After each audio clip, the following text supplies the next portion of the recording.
So for a few weeks, we've been looking at this book, this letter, really, that Paul wrote to Timothy. So the Apostle Paul had written to Timothy, urging him to stay in Ephesus by giving him the charge to correct, to equip, and to train up the elders, and to build up the leadership of the church. Now, Timothy was given a very difficult task. It was a difficult situation because Timothy had to teach and correct men who had already been elders of the church for quite some time. And he himself is rather young. But with Paul's letter came specific instructions to Timothy as to how to go about accomplishing this very task. Now, earlier we saw how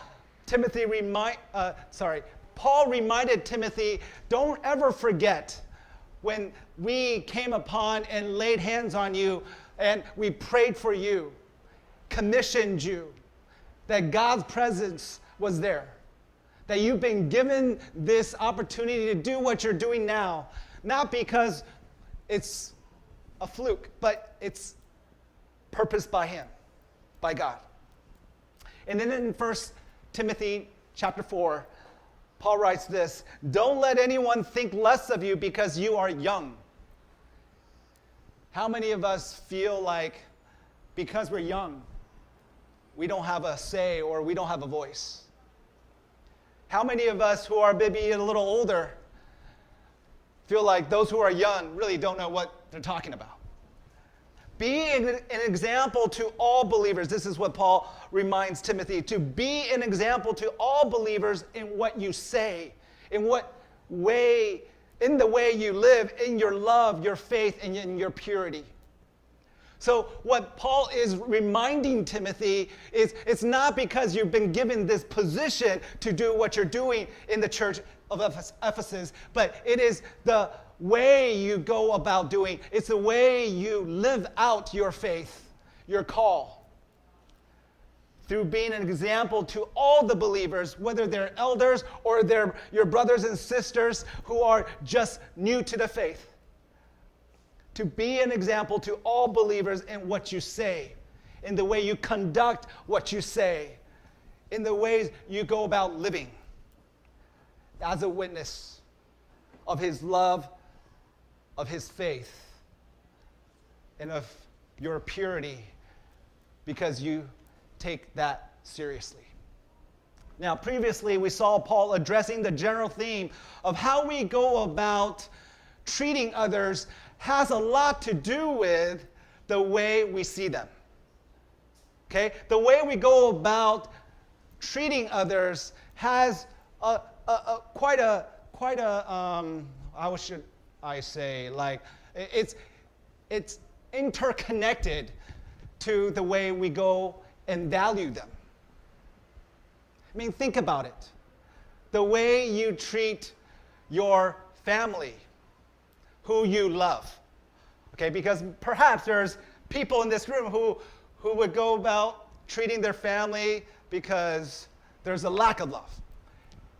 But what Paul is really trying to bring to our attention is that if we are family, we ought to love. And then he challenges us by bringing what Jesus says in the gospel, that we ought to love one another and that we ought to love our neighbors as ourselves. So they may not even be family, but we ought to love because of the love that God has filled our lives and have overflown. So previously we saw that Paul addressing the general theme of how we treat each other depends on how we see them. Now, Paul turns to the problem that are confronting the widows within the church. In those days, when a wife lost her husband, there was hardly anything she could do to support herself. It may be very true actually today as well. When a woman found herself without a husband in those days, she needed cares. Sometimes she was provided for, but oftentimes she's not. So last week, Pastor Leo helped us gain some insight into the situation within the Roman Empire. In those days, almost everybody got married. Almost. This was one reason why the Roman Empire was so strong and stable. Though it was pagan, and though there were many forces that eventually caused the Roman Empire to crumble from within, nevertheless, the empire survived for many centuries because it emphasized a strong family unity. Now, in the early church, apparently in the early church, a special pension fund was set aside, kept to support widows who pledged to serve the church and in prayer and vowed to not marry again. So a certain list of specific requirements, sort of like a guideline, as to how we go check off whether this person is legit or not legit. Okay, we're set to determine who's qualified and who's not. So now we come to 1 Timothy chapter 5, verse 9. A widow who is put on the list for support must be a woman who is at least 60 years old and was faithful to her husband. She must be well respected by everyone because of the good she has done. Has she brought up her children well? Has she been kind to strangers and served other believers humbly? Has she helped those who are in trouble? Has she always been ready to do good? Now, the younger widows should not be on the list because their physical desires will overpower their devotion to Christ and they will want to remarry. Then they would be guilty of breaking their previous pledge. And if they are on the list, they will learn to be lazy and will spend their time gossiping from house to house, meddling in other people's business, and talking about things they shouldn't. Now, that's quite judgmental, don't you think? Presumptuous, don't you think? So I advise, Paul speaking, these younger widows to marry again, have children, and take care of their own homes. Then the enemy will not be able to say anything against them. For I am afraid that some of them have already gone astray and now follow Satan. Now, Paul is addressing this situation that's occurring within the church in Ephesus in regards to widows very specifically. He's coming up with these guidelines to help Timothy to address this situation and bring it to the church. Because obviously we see from this text that there are some who have taken advantage, apparently, of the situation and have chosen to, receive the funds, this pension that the church has set aside so that they may live a life of wealth? No. A life of fulfillment? No. A mediocre life? Then what kind of life? So they can at least have some kind of security, right? Protection that the church is caring for them. Now, these are very specific, but I want this to be kind of the backdrop as we explore Lent. And you'd be thinking, what? Well, this is what I mean. So stay with me. The season of the church year are meant to teach us something about the spiritual life that we desperately need to learn. What do I mean by the seasons of the church year? That centuries of our church history, our church has established seasons in the life of the church where, as a community of faith, we can explore, we can lament, we can praise, we can reflect, we can spend time in introspection of what the Lord is doing and has done. Here at Pearl, if you've been here for a little while, you know that we go through a season of, right before Christmas, we go through a season of Advent. Okay? For the past 3 years at least, we've been going through a season of, before Easter, season of Lent before Easter. which begins on Ash Wednesday, this past Wednesday. So the seasons of the church year are actually meant to teach us something about the spiritual life that we desperately need to learn. I say that because our life are fast-paced. You and I have so many things that we have to do that we are responsible for, whether you're a student or you are in the workplace. We all have tremendous amount of stress that comes from a packed schedule or a lack thereof. So the seasons of the church year are meant for us to pause, to refocus, because this is what we understand as what we desperately need. Beyond mere information about the spiritual life, these seasons offer us the opportunity to live and to lean into aspects of the spiritual life that we might not otherwise choose or even know how to choose. When I speak of spiritual life, I speak of it being an avenue of living out our faith. Okay? It's not just about meditation or reflection or studying the word, but the spiritual life in general is an attitude, a posture that we pursue as we live out our faith. They give us a chance to practice some of the key disciplines of the Christian life and to do it together as a community of faith. So this is what Henry Nouwen says in his book, Eternal Seasons. Lent is a spiritual season which calls for a greater openness to the Word of God and conversion in every area of our lives. It is a time to face the darkness within and expose it to the light. Lent is a season to confront our demons and expel them.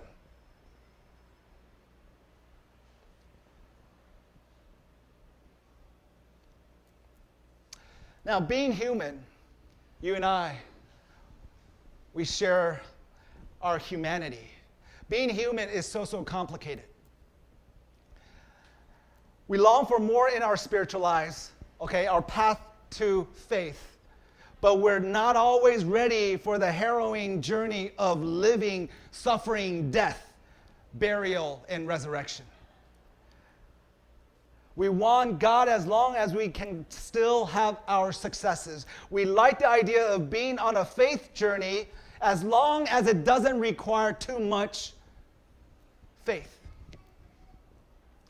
We dream of a promised land, but we don't want to leave anything behind. We want space for God as long as it doesn't intrude too radically into our packed schedules and conflicting priorities. We want to glean knowledge. We want to learn about ourselves, others in this world, as long as it doesn't cut too close to our ego and our pride. We desire to know and do God's will as long as it doesn't make us look foolish. We want love as long as it's not too inconvenient. We like to buy success at a great price as long as we don't have to sell everything that we have. Thomas Keaton had this to say in his book, The Human Condition, Contemplation and Transformation. He says this: the spiritual journey is not a career or a success story. It is a series of humiliations of the false self that become more and more profound. Do we live in the false self? Or do we live for the true self? I'll go into explaining what I mean by that in a bit. The spiritual journey, this is Thomas saying, spiritual journey is not a career or a success story. It's not. You and I, our spiritual journey as we live out our faith, it's not about reaching to the top and then to showcase it to our friends and our family and whoever and say, we made it. But the spiritual journey requires us to recognize and acknowledge our humanity through humiliation. Humbling comes from the same root word as humiliation. It's a recognition of ourselves.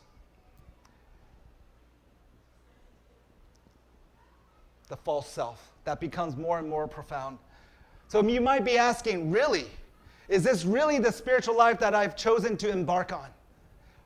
What are we to do with the fact that the true spiritual journey must and always will involve very real humiliation, recognition of our humbling experience of false self, who believe that bigger is better and more is enough? We who have learned to measure success by our accolades and accomplishments, we who have learned to measure significance by the number of followers we have on Facebook or Instagram.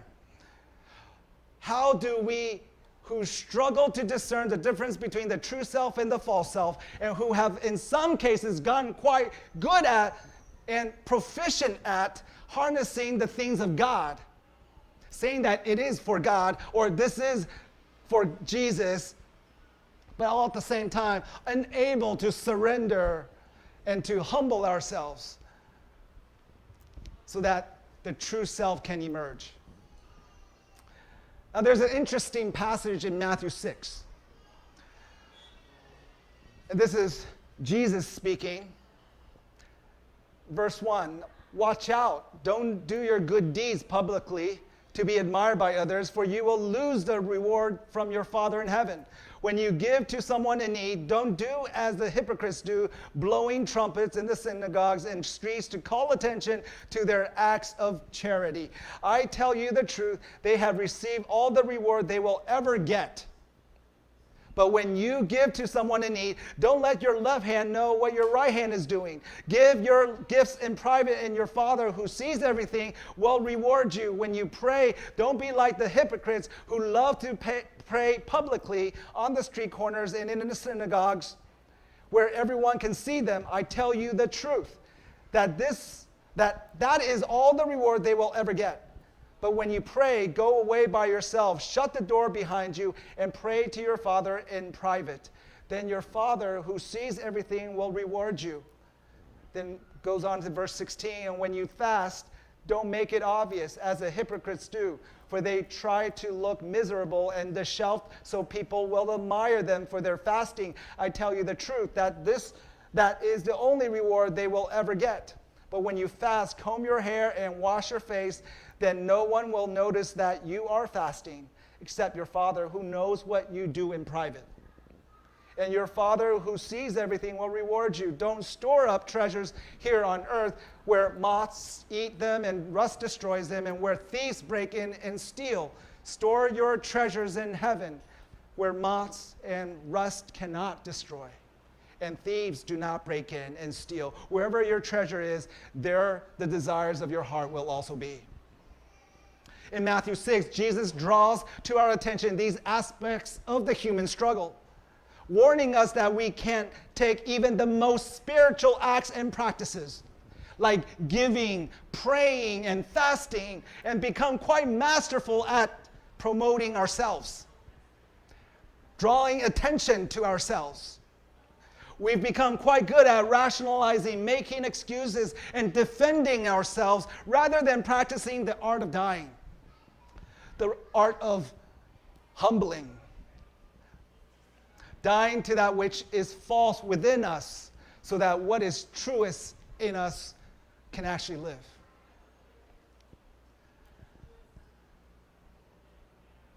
How did Jesus know so much about the human struggle? How did Jesus know so much about the human struggle? The answer is actually quite simple. It's because he faced these struggles himself when he was led by the Spirit, and in Mark's gospel, it says compelled, driven. from the affirmation of his baptism into the wilderness to wrestle with the subtle temptations of the spiritual life. See, clearly this moment, this season in the wilderness for Jesus was a prerequisite to his earthly ministry. It's what prepared him to be who he was among us. So the Lenten journey is patterned after Jesus' 40 days in the wilderness, where we too must face the subtle temptations to the false self so that we can fully immerse and engage and be all in for real ministry. So here we come face to face with our own demons. Using Keaton's words. Here we come face to face with our own demons, and they're rarely what we think. It's not just a temptation to drink a soda or eating something sweet or eating a big juicy steak. As real as those temptations might be or become after we've given them up for Lent, it's actually the emptiness that's created during that time, whatever we're fasting from. It might be electronics. It might be social media. It might be food. It might be something that has really captured and taken a hold of us. Maybe even prioritized before God himself. We become more aware of the compulsions of our false self. And it's here that we experience the evil one's proficiency at crafting very subtle and dangerous appeals to our natural inclination for safety and survival, significance and success, power and control. The temptations are real. They'll often co-opt anything, including God and the things of God, to secure our own survival, to prove ourselves to others, and to appear successful on the outside. On this journey, we learn to trust God and God alone in the wilderness. And so in Matthew 4, then Jesus was led by the Spirit into the wilderness to be tempted there by the devil. For 40 days and 40 nights he fasted and became very hungry. During that time, the devil came and said to him, "If you are the Son of God, tell these stones to become loaves of bread." But Jesus told him, "No. The scriptures say, people do not live by bread alone, but by every word that comes from the mouth of God." Then the devil took him to the holy city, Jerusalem, to the highest point of the temple, and said, "If you are the Son of God, jump off. For the scriptures say, he will order his angels to protect you, and they will hold you up with their hands so you won't even hurt your foot on a stone." Jesus responded, "The scriptures also say, you must not test the Lord your God." Next, the devil took him to the peak of a very high mountain and showed him all the kingdoms of the world and their glory. "I will give it all to you," he said, "if you will kneel down and worship me." "Get out of here, Satan," Jesus told him, "for the scriptures say you must worship the Lord your God and serve only him." Then the devil went away, and angels came and took care of Jesus. A true Lenten journey demands that we look clearly at our lives and wonder, where am I tempted to place even the things of God?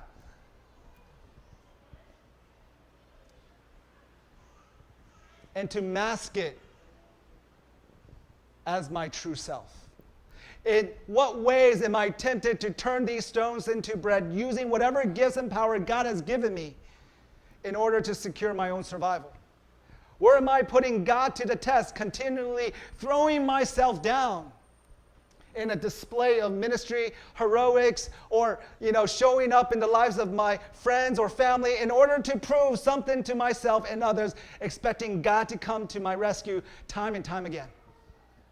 When, where, and how am I tempted to worship all the kingdoms of the world and their glory, the outward trappings of success, rather than seeking the Lord and having peace, of having this relationship through faith with Jesus. And just in case we don't know what to do with the temptations we encounter in this inner wilderness, we can be assured that we are in the wilderness with Jesus, the one who knows how to deal with the wild and crazy beast within our false self. So as we read in Matthew's gospel, Jesus was able to perceive exactly what each temptation was really about so that he could deal with it at that level. He knew that Satan's strategy for derailing what God is trying to do in our lives is to seduce us to apply false self strategies to our very human impulses to survive and stay safe, to prove ourselves to others, and to be seen as successful, powerful, and in control. How many of us in this room live our lives in such a way? That we want others to take notice of us, that we somehow have life together because we're supposed to have Jesus. And so we mask it on the outside, but on the inside, we're actually lying to ourselves. Being able to discern what each temptation was really about enabled Jesus to decisively reject false self-solutions in favor of the spiritual opportunities to trust himself to God. So with each response, Jesus abandoned himself more profoundly to the reality of God's providence and provision in the face of his most desired human needs and impulses, which is what the spiritual journey is really about. Which then led and cleared the way for God's angels to come and minister to him, and it prepared him for ministry that had been purged of any sort of lesser agenda.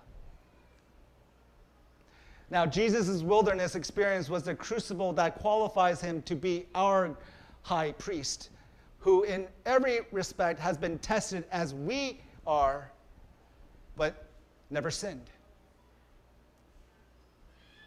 And the temptation he faced are the very same temptations that all humans must face before they dare to take on any kind of power, as Jesus is about to do. They are all temptations to the misuse of power for purposes that are less than God's purpose. Jesus passes all three tests, and thus the devil went away, it says. And then the angels showed up and cared for him. See, Lent is here, and here's our invitation to enter this season as an opportunity to face more bravely the complexity of the human struggle for authentic transformation through greater surrender of God. So everything that we've been seeing happening in the church in Ephesus, that Paul is addressing, that Paul is writing to Timothy to address and to take care of, come from a brokenness, a humanity that is broken. A desire to be in control, to be in power, to be in an authority. To teach in such a way that draws attention to ourselves rather than to the gospel of Jesus Christ. So in every way,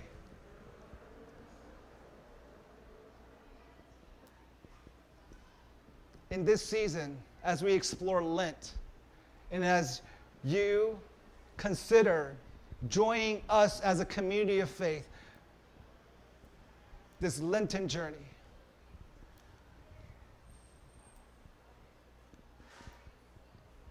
here is your invitation to enter this season that had already begun 4 days ago as an opportunity for you to face more bravely the complexity of our human struggle for authentic transformation through greater surrender of God to God. At the end of this journey, and throughout this journey, our prayer should be, God, I surrendered to you more and more. I'm willing to surrender my life more and more to you. Would you bow with me for a moment?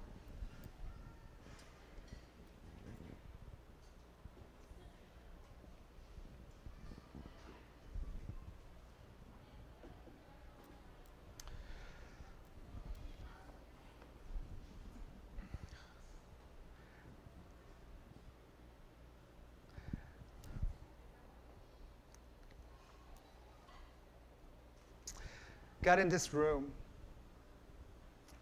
we come from different walks of life. We don't necessarily share the same cultural backgrounds, family experiences,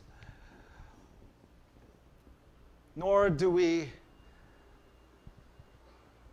necessarily share in the same language and understanding. Yet, God, you've drawn us together to be a representation of your glory, to break down the barriers, the walls of hostility that may be very true in the world, and to redeem it, restore it, reconcile it for your glory. God, this morning our one desire is our decision, our choice to know you more. But to know you not for the purpose of building up ourselves as the final means, but God, for knowing you more, that together as a community we might see your miracle lived out through us.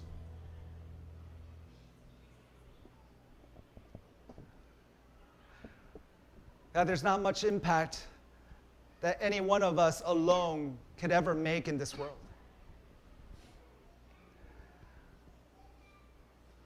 But together, when we do life together, when we seek you together, when we allow you to teach us and mold us and shape us into your likeness so that together we might live for your purposes in this city, beyond these walls, and to reach the ends of the earth. That's when we see your power.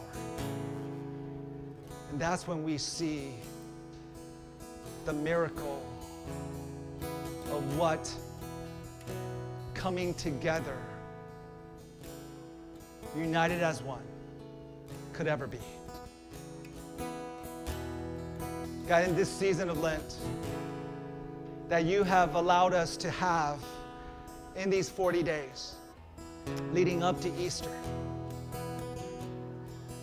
give us the strength, give us the courage to help us examine ourselves in community. Help us to seek you in community. Help us to live out and explore our faith and to be hands and feet of your ministry of reconciliation in this city, and to reach our neighborhood with your love. Help us to demonstrate what you so desire your church to live out through the transforming hearts of everyone here.